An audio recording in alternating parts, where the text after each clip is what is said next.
4 of your last 6 home runs now are the opposite way. Any reason in particular you think you're having success driving the ball out that way right now? I mean, we're continuing to work, and some of the pitches are staying out over the plate.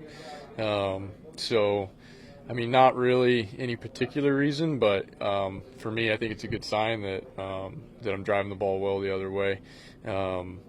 Opens up the rest of the field for you, and when you can drive the ball out the other way, you don't have to go up there, looking for a ball in or anything like that. You can stay out over the plate where most of the pitches are, and just continue to drive balls that way. So I think it's a good sign, but just part of the process that we've been continuing to work on to try and continually get better and improve the swing. You've talked a lot about how in the early months of the season in Citi Field, the ballpark doesn't play quite as true. You feel like that home run was one that you got back? Yeah, I got that one back. I think that one makes up for one of the 105s at 29 earlier in the year. I definitely knew I hit it well, but did think off the bat, hey, it's probably a little too high. But when I went out to left field, I saw that the above the stadium where you can see the flags, it was kind of blowing out to left, and so I think it just kind of got in the jet stream a little bit, and I needed every bit of it. So normally you're not going to see 100 at 41 be a home run, especially here, but I mean it is hot right now, and the wind helped out a little bit. So yeah, I would say that's more of a hitter's ballpark home run. So I'll take it.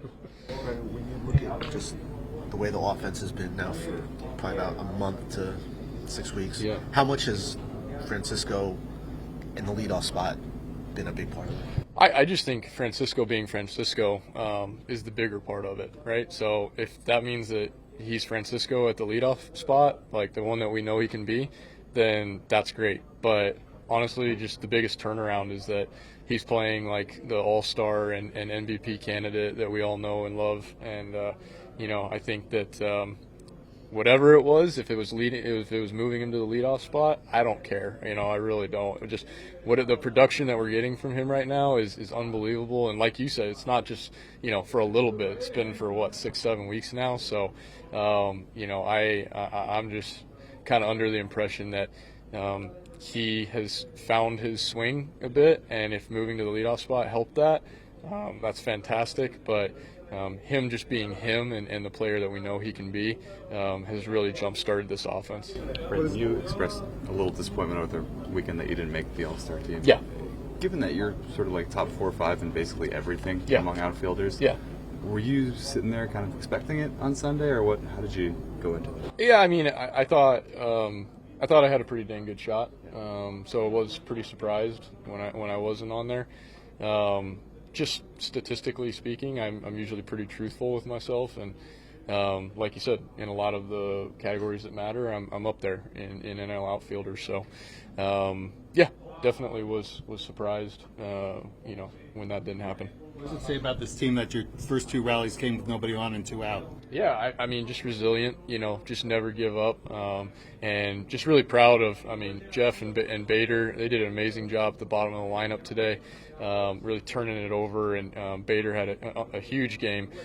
Same with Jeff, and just really, that just never give up mentality, that never give anything away, because you never know when that moment's going to come that you're going to break through, and I think this team exemplifies that really well. How are you looking at the stretch leading into the All-Star break? Yeah, I mean, we're trying to win every game. We're going to come in today or same as we did today. We're going to come in tomorrow and try and beat a really good pitcher. And nobody says it's going to be easy. It's Major League Baseball every single day, but you're coming in, ready to win.